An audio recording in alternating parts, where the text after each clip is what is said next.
Muchísimas gracias, doctor. En primer lugar, agradecer a los organizadores de este segundo curso de pediatría ambulatoria la invitación, en especial a la doctora Katy Luna, que siempre tiene la bondad de invitarnos.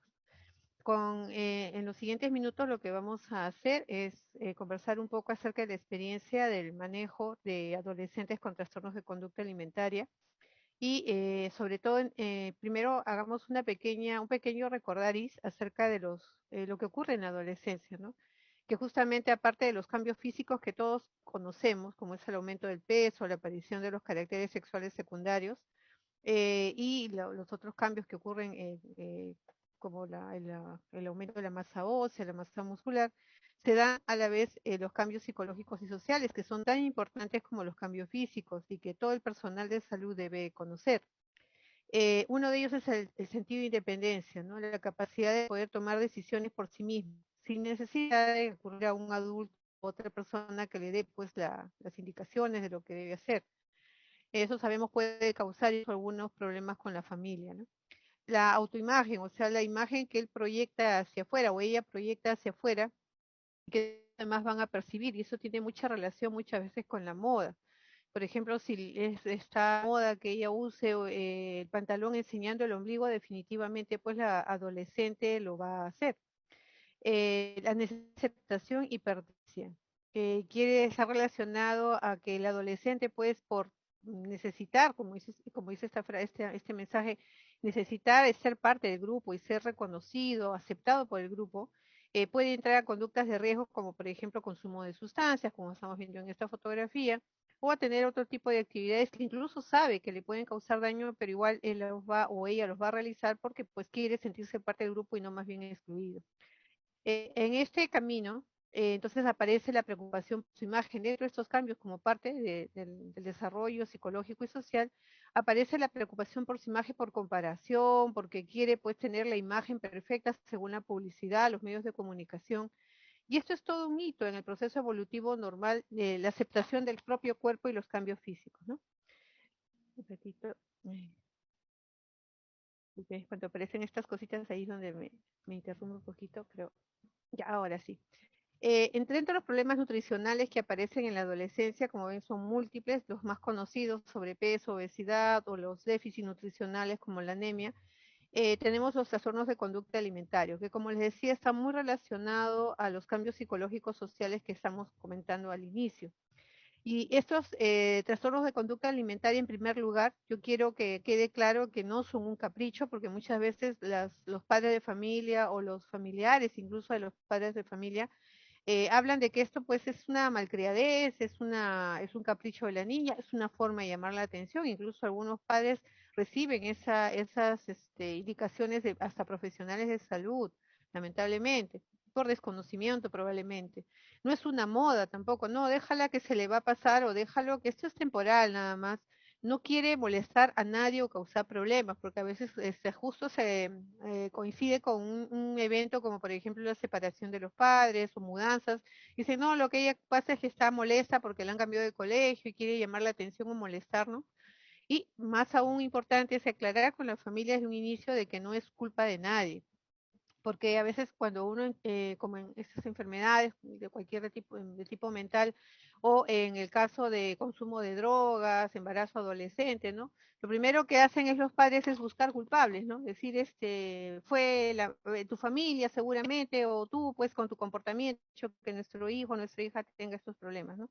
Lo que sí debemos entender y también hacerle entender a la familia que esto es muy urgente, que reciba tratamiento y que empiece ya, porque cuanto más tiempo ha pasado desde que se inicia la enfermedad hasta la detección o diagnóstico y más aún hasta el tratamiento, realmente la posibilidad de éxito se va cortando. Aquí está en juego la vida del paciente y esto no es exagerar, y eso hay que decirle a los padres. Yo muchas veces les digo, esto es como un cáncer. Si usted no lo trata a tiempo, lamentablemente no vamos a poder salvar la vida de su hijo, porque hay un tercio de pacientes de trastornos de conducta alimentaria que pueden morir por suicidio o por complicaciones de la misma enfermedad. ¿Qué factores de riesgo están asociados a trastornos de conducta alimentaria? Ya es conocido que mayormente son las mujeres las que sufren estas enfermedades. hay una predisposición genética sí demostrada, incluso sobre todo en gemelos monocigotos, también se encontró a nivel de los receptores de serotonina. La personalidad es una personalidad a veces de baja autoestima o de alta exigencia, ¿no? Son personas, incluso adolescentes, de muy buenas calificaciones, de muy buen rendimiento escolar, participan en profesiones o deportes que pueden ponerlos en riesgo porque quieren mantener un peso determinado para su edad. Por ejemplo, son bailarinas de ballet, son gimnastas o son modelos o tienen la idea de que quieren ser modelos o artistas de televisión o algún tipo de actividad pues que conlleve a tener una figura, un peso muy bajo y una figura física determinada. También aquellas que tienen antecedentes de sobrepeso, obesidad, porque justamente el bullying que a veces les hacen en los colegios o en la misma casa por su peso, lleva a que pues vean como necesidad tener un peso más bajo del que tienen. Claro, no por su salud, sino estéticamente hablando. Y las amistades o familiares con estas enfermedades, porque se ha visto de que donde hay un adolescente que tenga un trastorno de conducta alimentaria o en la casa hay algún familiar que haya tenido este antecedente o lo esté padeciendo en ese momento, tiene mayor riesgo de poder sufrir esta enfermedad.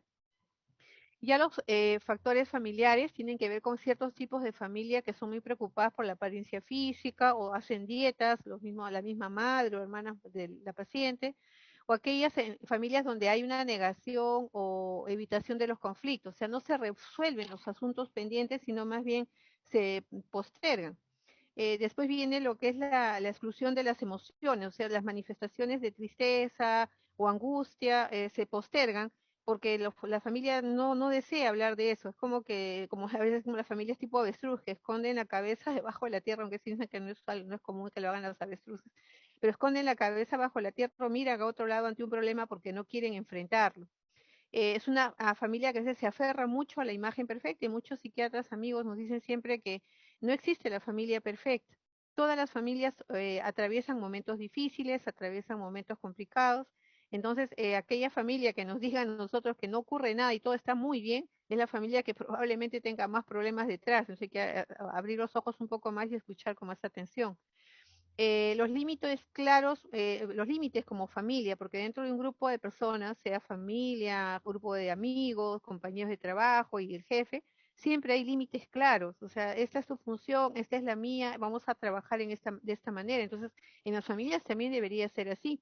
Y a veces los límites no son claros y el padre se sale comportando como si fuera un hijo más, un hermano más, o son demasiado rígidos y no son flexibles. Entonces cierran la puerta a cualquier comunicación o cualquier situación que se necesite discutir, ellos establecen, esto es así y no se puede cambiar, ¿no? O aquellas familias donde, por ejemplo, se canaliza el afecto en los alimentos, que es muy común, ¿no? Ustedes mismos seguramente en algún momento el niño, el adolescente saca una buena nota, ocurre un evento festivo, lo primero es llenar la mesa de productos y a veces son productos ultraprocesados o cosas que se compran en la calle con mucha grasa o mucha sal incluso, ¿no?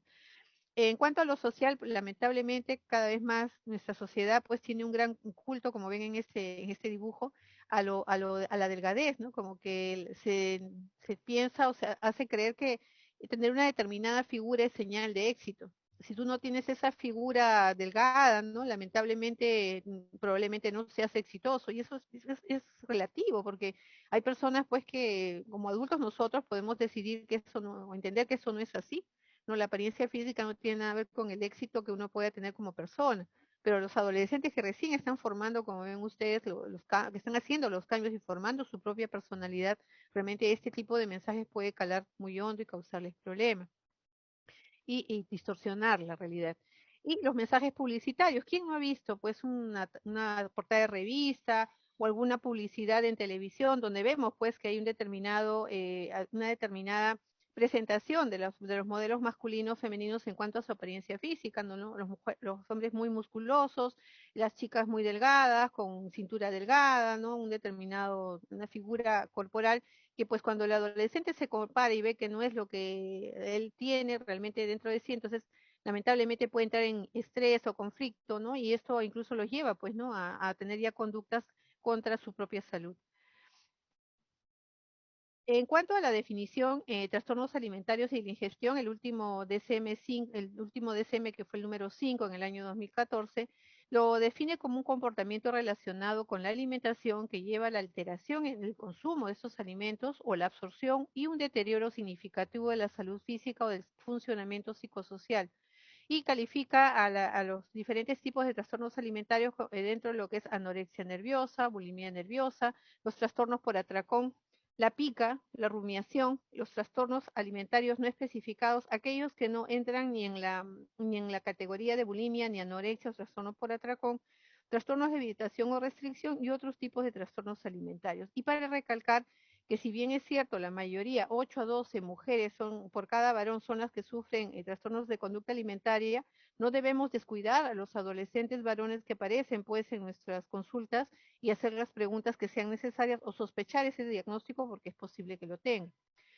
En cuanto a los criterios diagnósticos de anorexia nerviosa respecto a la DSM-5, se ha hecho un cambio y se ha retirado lo que es amenorrea. ¿Por qué? Porque en los últimos años se ha visto que hay un gran grupo de adolescentes que no encaja en este grupo porque todavía no han empezado la etapa puberal. Y también, como se ha visto, mujeres de más de 60 años o de 8 o 9 años que han empezado este tipo de enfermedades, o sea, mucho antes de la pubertad incluso, y mucho después de la época ya cuando uno termina la parte reproductiva. Entonces el criterio de amenorrea, por tanto, no era válido para ellas y dejaba en el aire este diagnóstico, por eso es que se ha retirado. Lo que sí se ha conservado es la restricción del consumo energético de requerimientos, que conlleva un peso corporalmente marcadamente bajo, que significa que es un peso inferior al esperado normal según las gráficas para la edad y talla, y el sexo también. Y el miedo intenso a ganar peso o convertirse en obeso o con una conducta persistente que trata de evitar ganar peso, incluyendo incluso que estés bajo lo normal, porque incluso ahí viene lo que es la parte de la enfermedad, ¿no? Lo más importante que es la distorsión de la imagen corporal. Uno le habla a la paciente porque está adelgazada y le explica, ¿no? Tu peso está muy, muy por debajo de lo normal, incluso la gráfica le enseñamos y la adolescente no. Y ella dice, yo estoy muy gorda, tú mira, me ve cómo estoy con mi pellejo acá te enseña, no, esta es mi grasita y lo que te enseña a veces es el pellejito nada más que quedó flácido por la bajada de peso tan marcada. Y finalmente el otro criterio es la alteración de la percepción de peso o silueta corporal, que es como vemos en la clásica foto, ¿no? De que la niña, miren, está muy adelgazada y sin embargo ella se sigue percibiendo subida de peso. A pesar de que usted le dice, no, estás realmente baja de peso, lamentablemente ella no lo entiende así, es porque es parte de la enfermedad.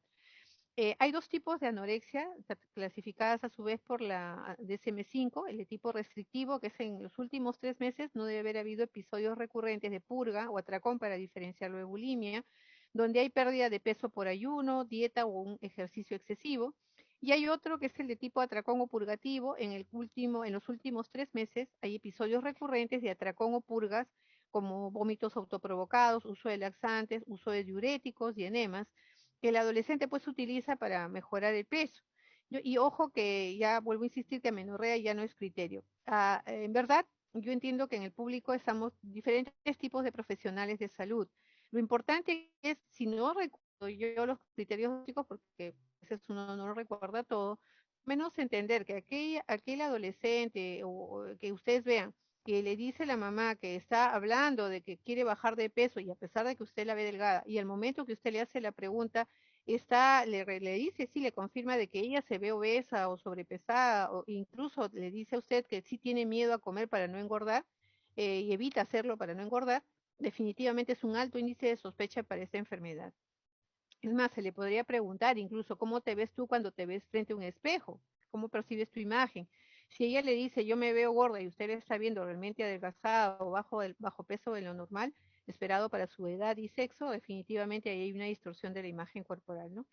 En cuanto a bulimia, lo único que se ha cambiado es la frecuencia, ¿no? Actualmente se considera que una vez a la semana, episodios recurrentes de atracones, en lo que se caracteriza a estos atracones es que tiene una ingestión en un periodo determinado que es muy corto realmente de tiempo comparado con el resto. Por ejemplo, a veces nosotros le preguntamos a estas adolescentes, mandarinas, ¿tú comes? Sí. ¿Cuántas mandarinas comes? 1 kilo en menos de una hora o una hora y media.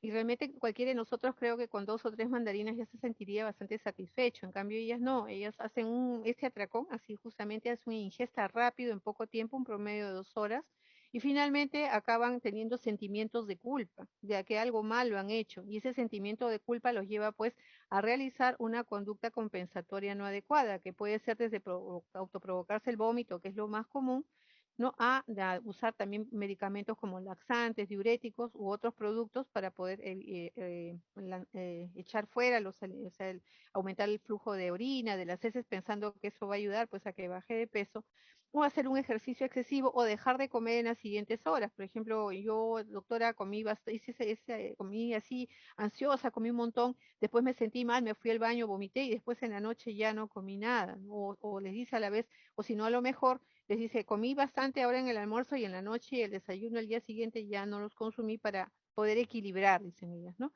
Esos atracones con comportamientos compensatorios no adecuados se mantienen, como les decía, una vez a la semana por 3 meses. Ese es el cambio que hubo en cuanto a bulimia en el DSM-5.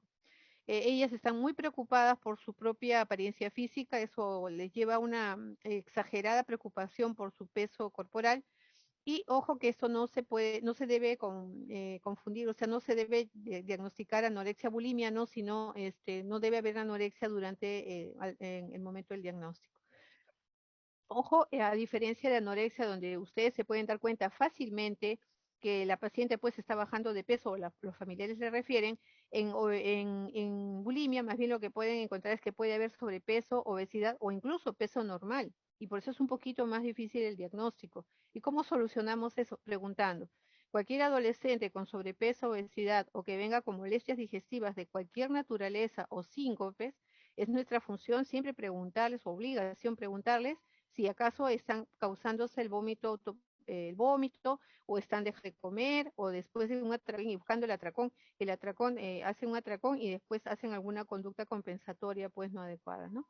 El otro trastorno también conocido y frecuente es el trastorno por atracón, ¿no? Este está también asociado a sobrepeso, obesidad, miren, hasta un 30% de obesos o sobrepesados asociados con ese tipo de problemas. Muy parecido a bulimia, solo que en este caso hay una atracón, pero va precedido de sentimiento de malestar, pero no es un malestar físico, sino un malestar emocional, donde el paciente siente pues que qué mal que hice, ¿no? Culpa, o siente como que vergüenza por lo que ha hecho y hace este tipo de atracones a escondidas, especialmente en la noche, se van a su habitación y comienzan a consumir lo que encuentren, o sea, puede ser galletas, dulces o frutas. Come más rápidamente que de lo normal, grandes cantidades de alimentos sin sentir hambre, y les da vergüenza y se aíslan por eso y después se sienten muy deprimidos o avergonzados. Pero lo que lo diferencia de bulimia es que no existe la conducta compensatoria no adecuada, o sea, no se provocan vómito, no hacen uso de ningún medicamento, ni de ejercicios o ayunos, sino simplemente se sienten mal después del atracón, y por eso se conoce como trastorno por atracón, ¿no? Igual se producen estos atracones una vez por semana por 3 meses consecutivos. Hay otros dos que no son reconocidos todavía por la DSM-5. Los pueden encontrar como nosotros hemos encontrado dentro de los adolescentes que hemos estado evaluando. Uno de ellos es la vigorexia o anorexia inversa, descrita por Pop en el año 1993, donde hay también una distorsión de la imagen corporal, pero la preocupación se centra sobre todo en la apariencia física en cuanto a tener más musculatura. Por eso le dicen anorexia inversa, porque en la anorexia pues hay una distorsión de que estoy gordo y quiero bajar de peso. Aquí los adolescentes que hemos encontrado y que mayormente son varones, desean tener mucha masa muscular, y a pesar de que ya una masa muscular así como el jovencito de la foto, nos dicen, no, pero yo todavía estoy flaco, me falta, o sea, pues no le dicen, porque la distorsión es al revés, ¿no? Ellos están musculosos y sin embargo quieren tener más músculo del que presentan, y esto los lleva pues a usar, hacer dietas muy exageradas, sin carbohidratos, sin grasa, un ejercicio físico excesivo, hacen 2, 3, 4 horas de gimnasio, y los padres de eso pues se quejan porque lamentablemente abandonan la escolaridad u otras actividades por dedicarse exclusivamente a hacer esta actividad física. Pueden llegar incluso a ingerir esteroides o anabolizantes en su afán de poder tener este tipo de musculatura, y de fondo hay definitivamente una baja autoestima y la no aceptación de la imagen corporal, y por tanto también requieren pues el manejo de un especialista en salud mental. La otra forma es la ortorexia nerviosa, que fue escrita por Bratman en el año 2000.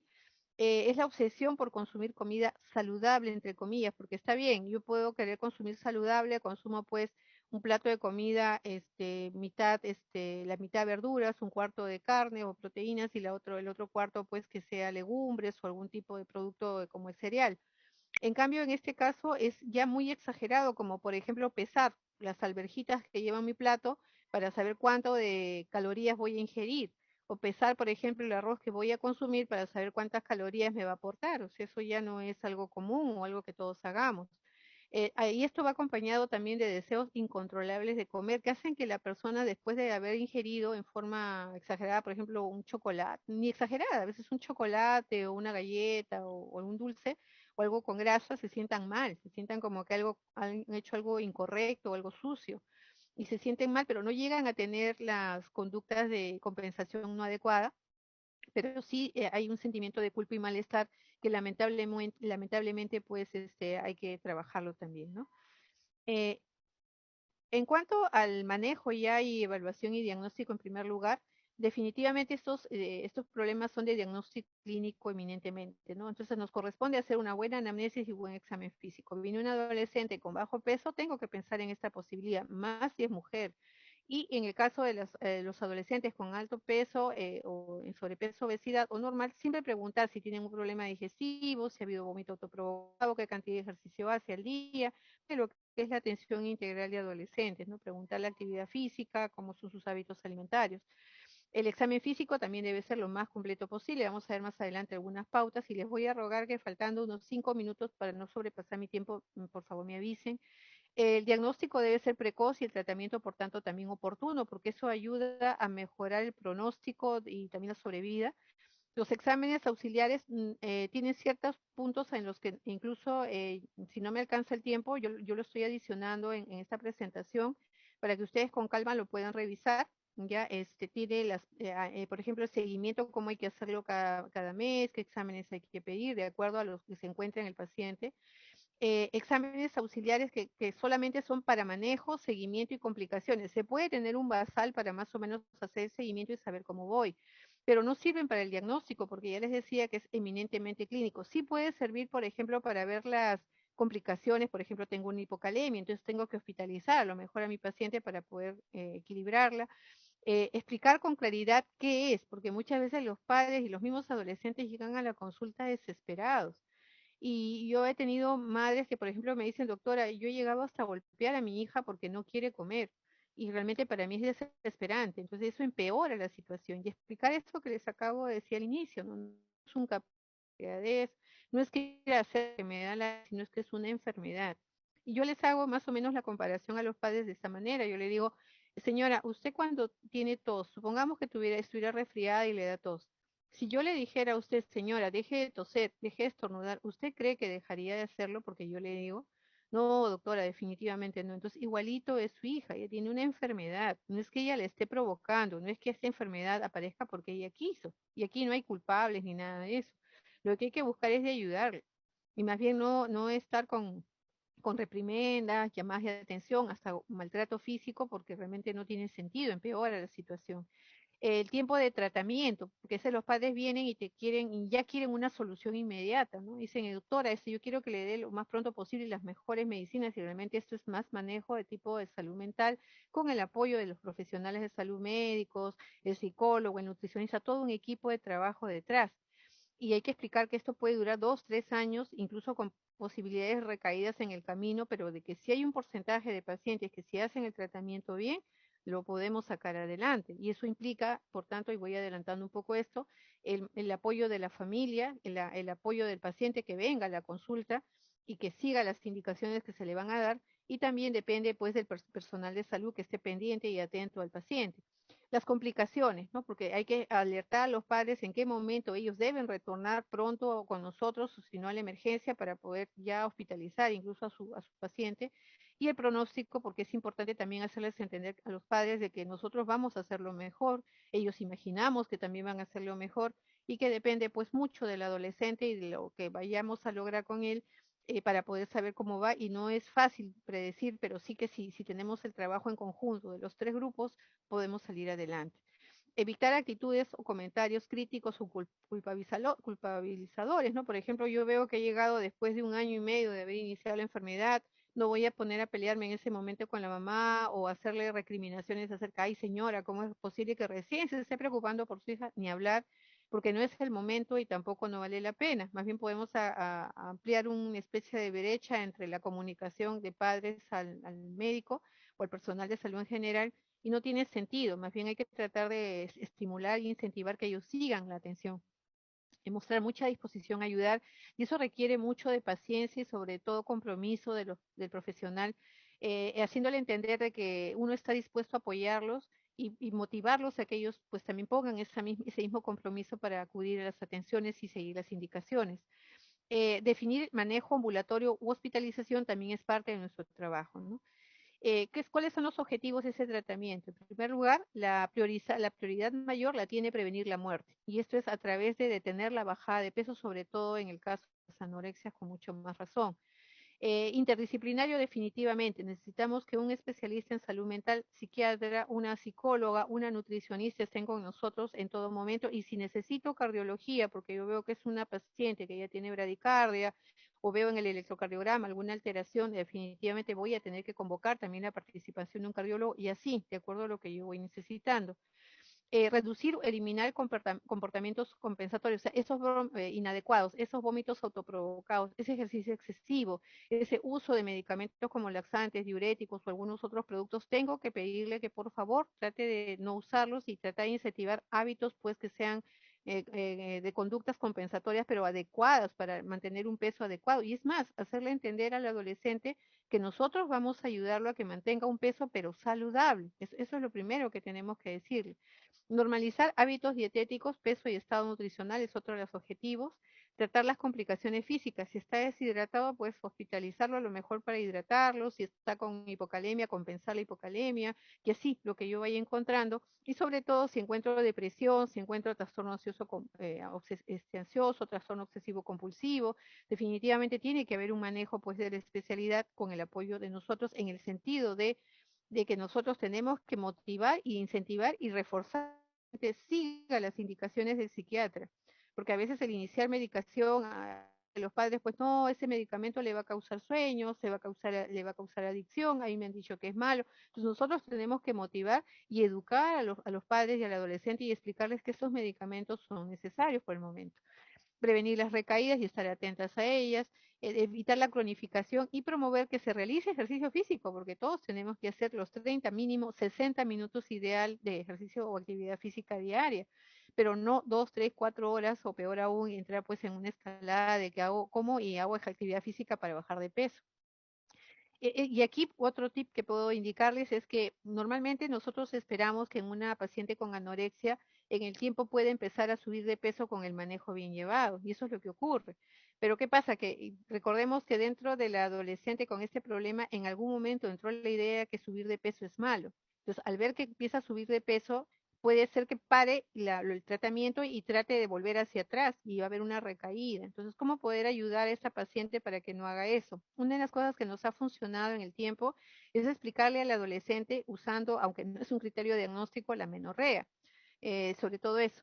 Le explicamos en ese caso, ¿sabes qué? Mira, ¿te has dado cuenta de que la menstruación se fue? Sí.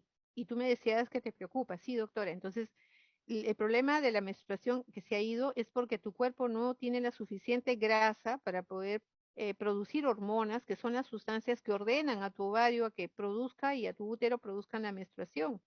Entonces, eso se ha alterado porque tú has bajado mucho de peso. En cuanto tú recuperes tu peso, de nuevo todo tu cuerpo, así como el útero, el ovario, el hígado, los riñones, el cerebro, el corazón, todos van a volver a funcionar normal. Ya, lo que ha pasado es que te está mandando una señal tu cuerpo de que por la bajada de peso no está funcionando bien. Entonces, lo que vamos a hacer es que vas a subir de peso y nosotros te vamos a ir monitorizando, tanto la nutricionista como yo, en este caso el pediatra, o por cualquiera de los médicos o colegas de las otras especialidades, para que llegues a un peso adecuado para que tu cuerpo funcione bien y no dejándote que llegues a obesidad o sobrepeso, para que ella o él se sientan, pues, bueno, tiene razón la doctora, ¿no? Ellos dicen que me van a cuidar y así. para quitar ese temor de que voy a subir de peso. No, yo no quiero subir de peso o peor aún que abandone el manejo, ¿no? En cuanto a este mensaje, como les decía, es importante hacerle entender al adolescente que el crecimiento, desarrollo y funcionamiento normal de su cuerpo dependen de la buena alimentación. Claro que al inicio va a ser difícil que lo entienda, porque démonos cuenta que está dentro de una enfermedad pues que es muy cruel y no la deja darse cuenta de lo que está ocurriendo. Y involucrar a la familia y brindarle apoyo y orientación también es importante, porque a veces la familia, como les digo, viene muy desesperada, muy angustiada, incluso te dicen, yo quiero hospitalizarle, y a veces es difícil conseguir una cama de hospitalización, pero sí se puede manejar ambulatoriamente, en la mayoría de casos ahora es una tendencia hacerlo así. Entonces nosotros lo que tenemos que hacer es reforzar, incluso cada vez que viene la familia y vemos que hay un avance, yo hago toda una especie de show, ¿no? Qué bueno, qué bien, ¿no? Qué maravilla, estás mejorando, qué alegría, mira, y cuando sigue las indicaciones me acerco y le doy una palmada en la espalda, ¿no? Qué bueno, dame la mano, qué gusto, ¿no? Claro, ahora será el puñito por lo de la pandemia, pero se le trata de incentivar y hacer notar que lo que está haciendo está bien, y sobre todo reconocerle que ese esfuerzo se está valorando. El mejor tratamiento es ambulatorio hospitalario. Hasta ahora todavía sigue la controversia, pero ya en el 2009 la base Cochrane nos habla sobre todo que la mayoría de guías y consensos hablan de que el tratamiento ambulatorio es la primera opción definitivamente. Solo en los casos de anorexia nerviosa donde haya, pues, donde se ve que puede haber más recaídas o complicaciones, definitivamente, pues, requieren hospitalización inmediata, ¿no? Ahora, ¿cuándo voy a dar un tratamiento ambulatorio? Sobre todo a aquellos pacientes que están menos graves, que no, en el sentido de que no están estables, no hay hemodinámicamente ni en los exámenes de bioquímicos iniciales no hay ninguna alteración o no tienen vómitos intratables, no hay un compromiso cardíaco y aquí viene la otra recomendación. Estos pacientes, siempre que vienen a la consulta, por favor, tómenle la presión arterial, frecuencia cardíaca y evalúense y edemas, porque esos son señales de complicación. Entonces, presión arterial, echada y sentada, frecuencia cardíaca y la presencia de algún sonido como soplo, cómo está el ritmo cardíaco, la presencia de edema son datos que debemos tener en todas las consultas. Todavía consume alimentos, hay un diagnóstico que fue precoz, el grado de malnutrición no es muy severo, eso es muy importante, que cuanto más rápido lo detectemos, el grado de emanciación es menor, entonces permite una mejor recuperación. No hay alteración mental incapacitante o no hay incluso, y mejor aún, si no hay riesgo de suicidio. Los familiares apoyan y se garantiza, y son gente pues que va a participar y les va a apoyar el manejo y el seguimiento, sobre todo los controles, y sobre todo el adolescente colabora en el tratamiento y cumple las indicaciones. Eso nos ayuda a nosotros a decidir, este paciente puede seguir manejo ambulatorio. ¿Y qué abarca este manejo ambulatorio? Una terapia psicológica y nutricional definitivamente, asesoramiento familiar con seguimiento médico y psiquiátrico 15. Al inicio, este seguimiento médico debe ser por lo menos una vez a la semana. Y ahí viene el compromiso y el trabajo del equipo multidisciplinario. Se hace una especie de alianza nutricionista, psicóloga, el médico tratante, para que todos tengamos a la misma fecha, si es posible, la atención de la paciente, para que de un solo día pueda hacerse las tres atenciones. Y eso es muy importante. Claro, yo tengo la suerte de trabajar con un equipo de esa naturaleza, que por ejemplo hoy día viene conmigo y se le avisó a la licenciada Julka, que es la nutricionista, y ella la atiende, y hoy la licenciada Magdalena o Gisela, que son las psicólogas, la tiene que el mismo día o a más tardar en las siguientes 24 a 72 horas cuando hay mucha demanda, pero se trata de hacer todo en un solo día para que la paciente tenga ese acercamiento y no espera, que ya sabemos puede prolongar el manejo o incluso propiciar abandonos. Comunicar la gravedad y necesidad del tratamiento, recaídas y complicaciones, tanto a la familia como al adolescente. El médico pediatra y el médico en general y el pediatra en general, todos los profesionales de salud, aparte de los controles que hay que hacer de la enfermedad, deben establecer una adecuada relación con la familia y el adolescente. Eso es imprescindible porque cuanto más acercamiento tenga y confianza en la familia y el adolescente, cualquier situación que se provoque o ocurra, inmediatamente lo podremos solventar. Compromisos claros, esta es mi parte, esta es tu parte y vamos a trabajar en grupo. Y da prioridad en la atención, como les decía, si se puede, se atiende el mismo día a las tres cosas, sino lo máximo 72 horas. En la anamnesis verificar el tiempo de enfermedad, cuánto hubo de peso. Ahí hay una pequeña discrepancia siempre entre algunos que dicen no es bueno pesarlo siempre, pero para mí es importante porque puedo hacer un seguimiento de cómo va la paciente en los siguientes controles y me ayuda a poder evidenciar que no siga la bajada de peso que es tan importante controlar, los hábitos alimentarios, la actividad física, cuántas horas al día, conductas compensatorias no adecuadas o estereotipadas, que vamos a conversar un poquito más adelante, con qué frecuencia ocurren estas conductas compensatorias, las funciones biológicas, sobre todo de posiciones, estreñimientos o diarreas, pueden ser una señal de que puede estar usando laxantes, usando diuréticos, así que ojo con eso. Menarca y régimen catamenial, la fecha de última regla, cuando ha sido. Estos síntomas digestivos, sobre todo que les comentaba que en bulimia nerviosa son muy comunes, la disfagia, el dolor epigástrico, la distensión abdominal, la hemorragia digestiva alta, ¿no? Ojo con esas pacientes y sobre todo si son con obesidad, sobrepeso, ojo o con más razón, puede haber problemas de alteraciones hidroelectrolíticas con parestesias en los miembros inferiores, esas pacientes que vienen con mareo, cansancio, mucho sueño, problemas como las palpitaciones, las pérdidas de conocimiento súbitas, baja de la presión, tengo los brazos, las manos frías, los pies fríos, ojo, no vaya a ser que haya síntomas cardiovasculares. Y los antecedentes, ya les comentaba en algún momento, obesidad, maltrato, ojo, casi las 3/4 partes de pacientes con este problema, para algunos otros 25% dicen de pacientes, tienen antecedentes de maltrato infantil, incluido el abuso sexual. Entonces, siempre hay que preguntar cuando ya diagnosticamos estos casos si hay algún tipo de maltrato, si hay autoagresión, buscar en los brazos, en las piernas, cortes autoinfligidos, ideas o intentos suicidas, enfermedades mentales, ya comentamos, la comorbilidad alta con depresión y ansiedad, antecedentes familiares de enfermedades mentales o de los mismos problemas de alimentarios y cómo es la dinámica familiar, ¿no? Ojo que la baja de potasio puede llevar a síntomas como debilidad, confusión, náuseas, palpitaciones, poliuria, dolor abdominal, estreñimiento, arritmia y hasta muerte súbita. Seguramente ustedes han escuchado o han leído anteriormente de esos modelos de algunos países como Europa o Brasil que caían desplomadas en la pasarela y morían. Eran justo pacientes con anorexia que hacían un esfuerzo físico no debido y lamentablemente pues eso llevaba a una arritmia cardíaca y finalmente muerte súbita y muchas veces relacionada a hipocalemia. Pues una de las cosas que debemos hacer siempre que encontramos pacientes anoréxicas con vómito autoprovocado, pedirles por favor, hasta que no tengamos el potasio, más aún si hemos encontrado bradicardia y hipotensión, parar las actividades físicas de todo tipo hasta que nosotros volvamos a reiniciarlas.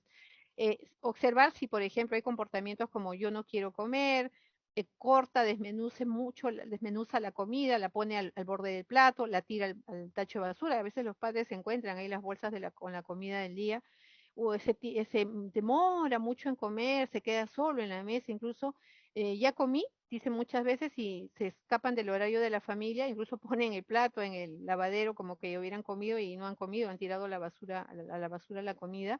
Se preocupa mucho por el peso de los alimentos, ya les comentaba algunas veces, o qué están ingiriendo en casa todos, se aísla o come de pie o camina, o por ejemplo comienza a consumir mucha agua con las comidas, o sea, pone en vaso de agua, come un poco de la comida y toma bastante agua y hacer lo mismo varias veces durante una sola comida para llenar el estómago con este líquido y bajar el apetito, ¿no? Son situaciones que se pueden dar y que hay que estar atentos y preguntar a la familia. Ya en el examen físico, definitivamente en anorexia lo que vamos a encontrar es una bajada de peso muy marcada.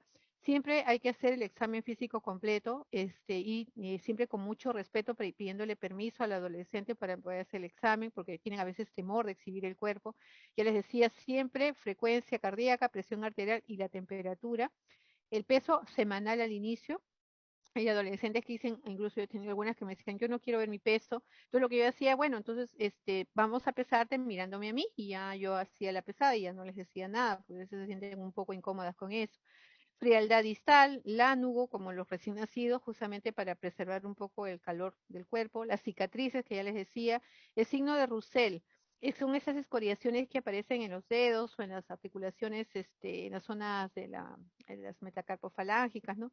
Que es por la arcada dentaria y el ácido, ¿no? Al momento de autoprovocarse el vómito. Y ahí también, por favor, fíjense en las piezas dentarias, que esa es la dentina se altera, en las lesiones que se pueden causar en el paladar al meterse lapiceros, cepillos de dientes o el mismo dedo araña, ¿no? Con la uña. Fíjense las escoriaciones o petequias que puede haber. caída de cabello, de periférico, la hipertrofia de las glándulas parótidas y hasta la tiroides también hay que examinarla, ¿no? Eso es lo que le decía, lesiones en la dentina, en la mucosa, las queilitis, aftas, hemorragias subconjuntivales debido a que al hacer el vómito autoprovocado con la fuerza a veces producen hemorragias a ese nivel o epístasis también, hiperplasia gingival y ya decía de cardiovascular, hay que buscar incluso soplos, masas en el abdomen, como está la cuerda cólica, a veces viene por estreñimiento la consulta, visceromegalia, ictericia y de todas maneras evaluar el Tanner porque puede haber cierto retraso. Miren, esta paciente, por ejemplo, es una de las que nos decía, estoy bien gorda, ¿no? Y miren cómo está adelgazada. No hay herramientas, existen, mejor dicho, herramientas de tamizaje, pero ninguna es usada universalmente. De las que hay, una de las mejores es el test de IT de 26, ¿no? Que está aquí frente a ustedes, ¿no? Lo pueden usar como una especie de tamizaje a grupos de adolescentes para poder saber en cuál de ellos hay que buscar con mayor énfasis este tipo de problemas.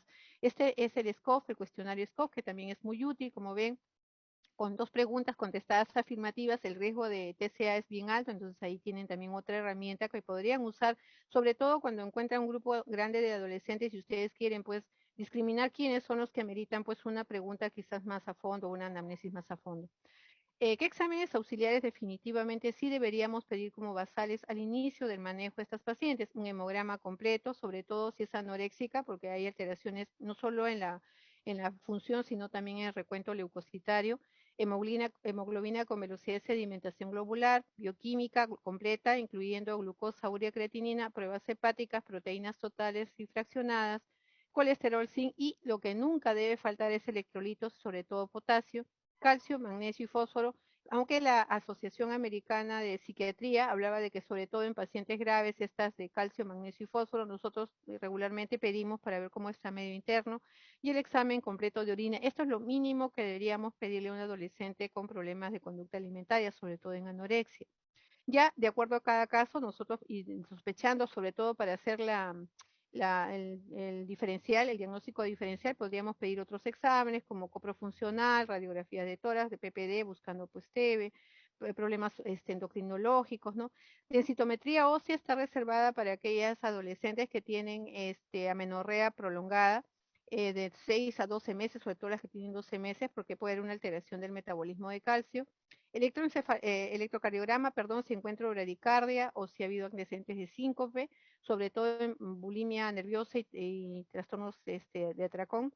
Incluso también podemos pedir una ecocardiografía, ya encontrando pues un soplo o algún problema pues en el momento de la ocultación. Y ecografías abdominales pélvicas también quedan a criterio de acuerdo a lo que vayamos haciendo en el examen físico. Ya en el manejo ambulatorio, recordar que nosotros somos parte del manejo, o sea, aquí el que encabeza el manejo es el psiquiatra en estas enfermedades, definitivamente, porque son de este tipo de enfermedades de salud mental. Pero nosotros tenemos una responsabilidad en cuanto a hacer el seguimiento de cómo va la paciente en la parte física y sobre todo si está siguiendo las indicaciones de nutrición y de la parte mental.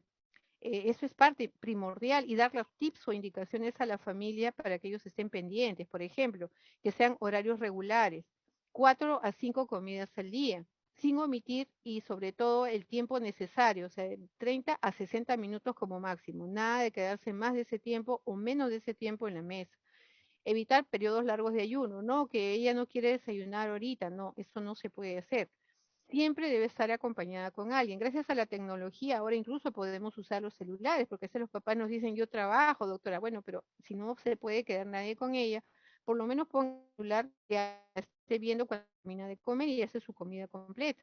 Y hasta 1 hora después de comer no debe ir al baño. Y si va al baño, se deja la puerta abierta para uno estar atentos a que no vaya a estar vomitando.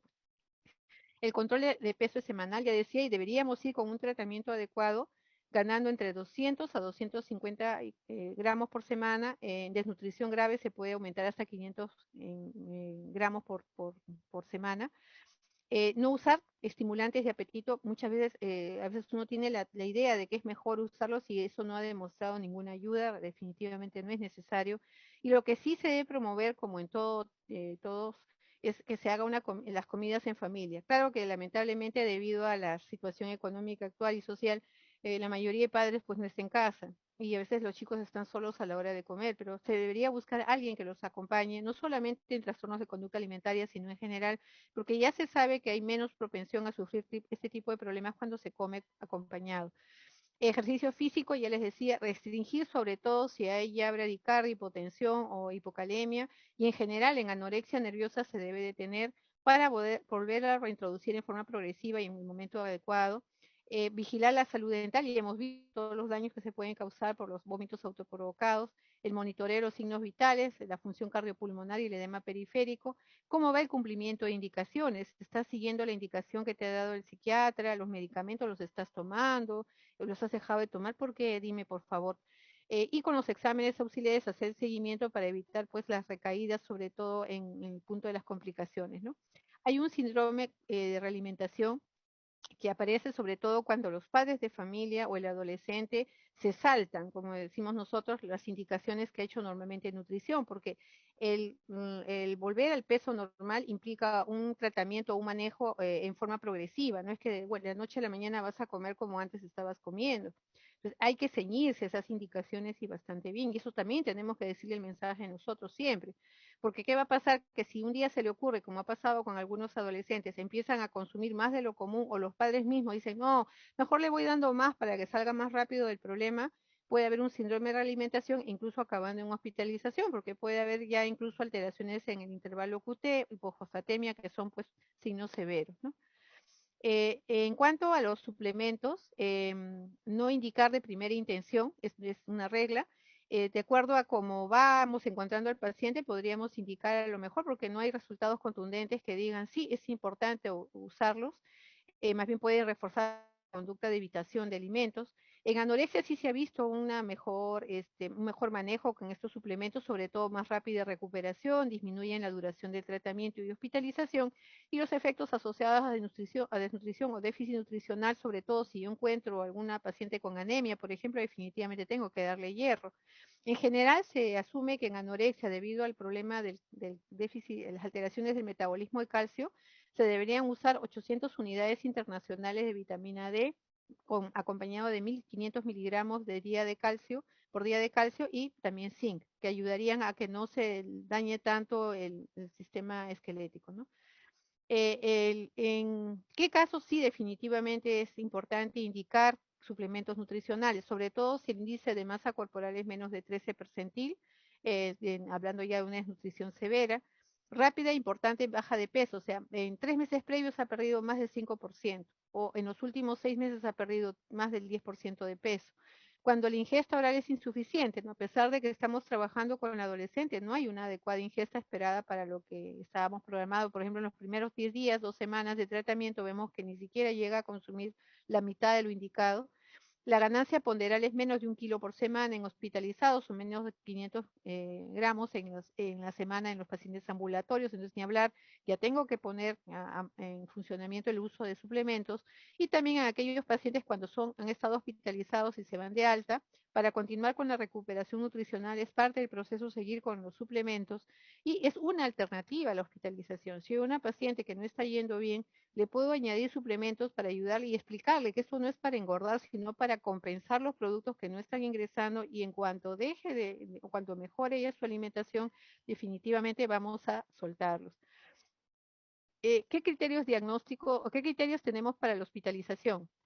Ya en el 2014, la Asociación Americana de Pediatría había indicado, sobre todo en anorexia, aquellos que están asociados a la parte cardíaca, que es la mayor causa de mortalidad en estas pacientes.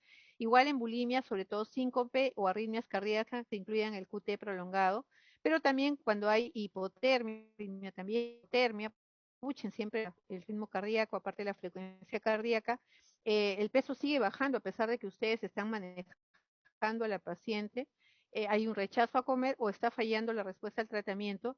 Igual, si ustedes encuentran un potasio menos de 2.000 equivalentes o menos de 3,2 milimoles por litro, hay desgarro esofágico, también hipotermia, o hay riesgo de suicidio o vómito intratable, hematemesis o falla el tratamiento, o la familia no colabora, adolescente definitivamente no colabora, debe quedarse hospitalizado, porque el riesgo de mortalidad es mayor, sobre todo en anorexia. En cuanto a hospitalización, debemos primero que nada corregir los trastornos agudos. Por ejemplo, si entró con hipocalemia, entró deshidratado, es lo primero que tenemos que corregir. Y luego vamos trabajando paso por paso de lo más urgente a lo menos urgente. Y en un segundo momento vamos a iniciar la realimentación de acuerdo al requerimiento calórico en relación al peso actual, y el aumento, les decía, es progresivo. Ya como está menos mal en hospital, se puede monitorizar un poco mejor y podemos llegar a aumentar de no solamente 500 gramos, sino hasta 1.500 miligramos por semana, ¿no? Siempre acompañados pues del nutricionista que está pendiente. Y se va a intentar poco a poco ya la vía oral, porque a veces llegan en un tal estado de emaciación o negativa a comer incluso, que tenemos que hacer uso de sondas, como en esta imagen, ¿no? Hemos tenido pacientes que incluso han tenido que entrar a terapia de rehabilitación física porque habían olvidado cómo masticar. Teníamos una joven que, por ejemplo, por mucho tiempo la mamá, con tal que coma, porque le desesperaba que no comiera, le estaba dando todo licuado. Y llegó un momento en que la joven solamente usaba el licuado, y para colmo de males, una riña en la casa, la mamá la bofeteó justamente porque la niña no consumía sus alimentos bien, y la niña dejó de comer. Entonces la mamá, pues peor, ¿no? Vino al hospital muy, muy, muy ansiosa, preocupada, y tuvimos que hospitalizarla, y como la niña se negaba a comer, tuvimos que hacer uso de sonda. Y encima había una hipotrofia de los maceteros, o sea, es terrible, es un caso muy, muy, muy difícil. Y en la fase 3, cuando ya se recuperó el peso ideal, se inicia la reeducación nutricional, que es hacer que el adolescente entienda que los alimentos no son para que engorde, sino para mantener una función corporal adecuada. Y que se dé cuenta que debe, con una buena alimentación y actividad física adecuada, puede mantener un peso pues adecuado.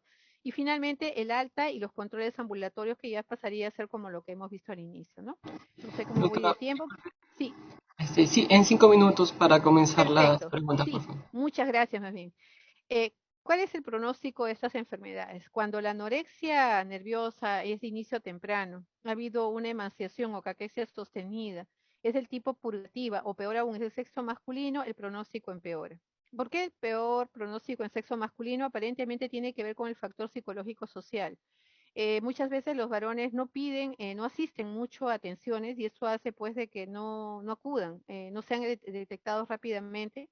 Segundo, hay esa idea de que esta enfermedad es de mujeres solamente, entonces como que lo ven como un estigma si un varoncito pues sufre ese tipo de enfermedades. Bulimia nerviosa, más cuando es asociado al consumo de drogas, es peor el pronóstico. El tiempo de enfermedad es otro factor en contra. Cuanto más tiempo de enfermedad tiene, empeora el pronóstico y no hay mejoría. En cambio, es un buen pronóstico, mejor el pronóstico cuando el diagnóstico se hace en los 3 primeros años de enfermedad. En realidad debe ser apenas uno lo detecta, y ahí tiene que ver mucho la educación que nosotros le damos a la comunidad. Es importante que nosotros a nuestros pacientes les expliquemos los hábitos alimentarios adecuados, cuáles son las actividades físicas, cuánto tiempo debe hacerse, y que ellos aprendan, y los padres sobre todo, a detectar que apenas ocurre un cambio en la alimentación, pueda venir a preguntarnos, si no nosotros por lo menos al área de nutrición. Intervención temprana y la recuperación total del peso son factores que mejoran el pronóstico. En cuanto a la evolución, ya les comentaba que un tercio de estos pacientes, lamentablemente, por mucho esfuerzo que se haga, fallecen, y eso es bastante triste y causa mucho dolor, no solo a la familia, sino a todo el personal que está trabajando alrededor del paciente. Son situaciones pues ya que escapan de nuestro control, porque depende mucho, como les digo, también del adolescente. Es la otra pata de la mesa, como les digo, es una mesa de 3 patas, y aquí una eres tú, la otra es tu familia y la otra somos nosotros. Nosotros vamos a hacer lo mejor posible por ayudarlos, pero necesitamos que tú también nos ayudes. Mejoría total o parcial hasta un 40-60% en algunas estadísticas, y la de mejor tasa de recuperación, aunque parece mentira, es la anorexia nerviosa. Sin embargo, ojo que la mayor mortalidad también se debe a anorexia. Y como ven, incluso está reportado, ¿no? La mejoría total con posibilidad de recaída, sí, luego de 4 años ya disminuye el chance, ¿no? Pero hay que seguir a esta paciente después del alta, incluso los siguientes 3 4 años, para poder estar tranquilos y seguros. En ese tratamiento, ojo, nosotros no lo vamos a dar porque es manera especialista de salud, pero es bueno reconocer o conocer que si hay un problema de presión fondo, se necesitan inhibidores de recaptación de serotonina. Sobre todo esto se ha visto que funciona muy bien en bulimia. Entonces, aquí un detalle. Nosotros no vamos a recetar esto porque por lo menos si hubiera, bueno, un colega psiquiatra, quizás el sí o y así, pero nosotros los médicos pediatras de medicina familiar o cualquier otro profesional de salud no lo podemos hacer, pero sí podemos preguntarle, ¿cómo te ha ido con los medicamentos? ¿Los estás tomando? ¿tienes alguna duda del medicamento? Y por ahí sale, no doctora, no lo está tomando porque le da mucho sueño, no doctora, porque mi hermana ha dicho que eso le va a dar adicción y que ya no lo va a poder dejar, o su papá no quiere que lo use, mm, y ahí queda. Entonces, y a veces hasta ya comprada la sertralina, porque lo que se usa son inhibidores de recaptación de serotonina. Hay que explicarles con bastante paciencia y claridad que esto es un medicamento que se necesita, por esta razón, hasta yo les hago un dibujito ahí, ¿no? Para que entiendan más o menos cómo el cerebro funciona. Por si acaso, también hacerles entender que estos medicamentos recién a las 4 semanas hacen efecto pleno, porque a veces los padres quieren cosas inmediatas. Y ya cuando hay pues, a un cierto nivel de ansiedad, pueden usar ansiolíticos, los psiquiatras, ya les decía, o antipsicóticos si hay mucha distorsión de la imagen corporal o problemas de la conducta. Y una de las formas de psicoterapia que más se ve útil en este tipo de problemas, sobre todo con anorexia, es la terapia cognitivo-conductual, que como ven, tiene que ser en sesiones repetidas, no es que 2, 3 sesiones y se acabó, pues, y eso también es importante recalcar a la familia, que tienen que seguir las indicaciones de salud mental y psicología y que sigan manteniéndolas y felicitarlos, como os decía yo, hacerles una fiesta cuando lo hacen, ¿no?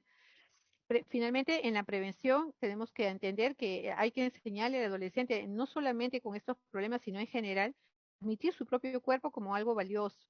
Y que esa es la forma pues que tiene y que la puede mejorar con buena alimentación, por eso hay que promover hábitos nutricionales adecuados, actividad física, que tengan habilidades sociales como la comunicación, la capacidad de actuar frente a una situación de estrés o de frustración de forma pues de vida, y hacer una detección precoz involucrando a la familia, incluso a la parte educativa.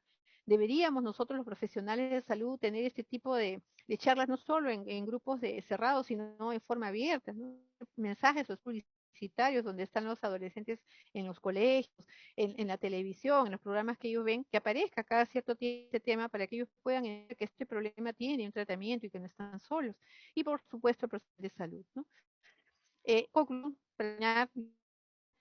trastornos alimentarios de conducta implican una posible gravedad y definitivamente un trabajo interdisciplinario. Es ahí donde se tiene que demostrar realmente cómo el equipo es gestionado para ayudar al paciente. Involucrar a la familia es crucial porque es la que apoyar al seguimiento y manejo. El diagnóstico y tratamiento deben ser oportunos, es vital esto, y mejorar y además porque vemos que mejoran el pronóstico y también estar atentos a las recaídas. Es importante el compromiso personal de salud y la sociedad para un mejor conocimiento, detección pronta y prevención. Y ahora, más bien, con la pandemia ya empezaron estudios, definitivamente han aumentado, nosotros lo hemos visto en las consultas que estamos haciendo, que los pacientes están aumentando en cantidad en este tipo y los que estuvieron tratando con nosotros lamentablemente perdieron un tiempo valioso de tratamiento con todo esto de la pandemia. Esperamos que mejore, se recupere. Finalmente, solamente reseñar. Esta es una adolescente que vino con nosotros en 2018, 37.4 tenía al inicio. Cuando llega al servicio en febrero, miren, pocos meses, 33.6 kilos, había bajado 4, ¿no? Haciendo restricción alimentaria, era una anorexia. ¿Y por qué está ahí aquí en esta foto? Cuando llegó no sonreía, tenía de fondo un problema depresivo severo, realmente terrible. Comienza un tratamiento no solamente de salud mental, sino nutricional y el apoyo del equipo del servicio de adolescentes, y con el tiempo nos vamos dando cuenta en agosto que empieza a mejorar el peso, ¿no? La mamá ya era otra también mucho más tranquila y como la ven feliz. Y eso es lo que al final nosotros buscamos, ¿no? De que el paciente se recupere, que la familia se sienta mejor y que sepa que hay gente detrás que está apoyándolos y que quiere estar con ellos bien, que sentirse con ellos bien, en el sentido de que hemos logrado algo bueno por su hijo. Entonces aquí la frase es no vale rendirse, que es lo que quería que se lleven como mensaje final. Muchísimas gracias a todos por su atención. En la ponencia, insisto, están en la parte, aparte de la bibliografía, está los valores o la frecuencia de pedida de exámenes, controles médicos para los 3 problemas principales que son anorexia, bulimia y trastornos por atracón, que imaginaba que por el tiempo a lo mejor no iba a terminar. Muchísimas gracias y quedo atenta a las preguntas. Doctora, muy buenas, muchas gracias. Muchas gracias por la exposición, muy completa, bien amplio en el tema de, sobre todo de detectar los síntomas en el tratamiento o en la consulta externa, ¿no? De la cual actualmente no se está realizando, entonces se está dejando de diagnosticar, ¿no? De repente estos adolescentes y muchas veces la ponemos de repente en manos de los papás que no se dan cuenta. Muy importante también para las personas que tienen adolescentes en casa. Tenemos dos preguntas importantes. Ujú. Mencionan cómo, cómo trae consecuencias la bulimia, y sobre todo, sí, sobre todo la bulimia o estos desórdenes en el adulto. ¿Sin tratamiento llegan a curar? La posibilidad de que puedan curar es poca. Que espontáneamente mejoren podría ocurrir. Todo es factible en medicina, siempre digo eso incluso a mis alumnos. Pero de que a mí no se sienten otra vez es posible. Si ya de por sí los pacientes con bulimia, anorexia recuperados, después de muchos años pueden volver a recaer, sí, se ha visto. Yo tengo mamás, por ejemplo, que vienen a la consulta y me dicen, doctora, ¿se acuerda de mí?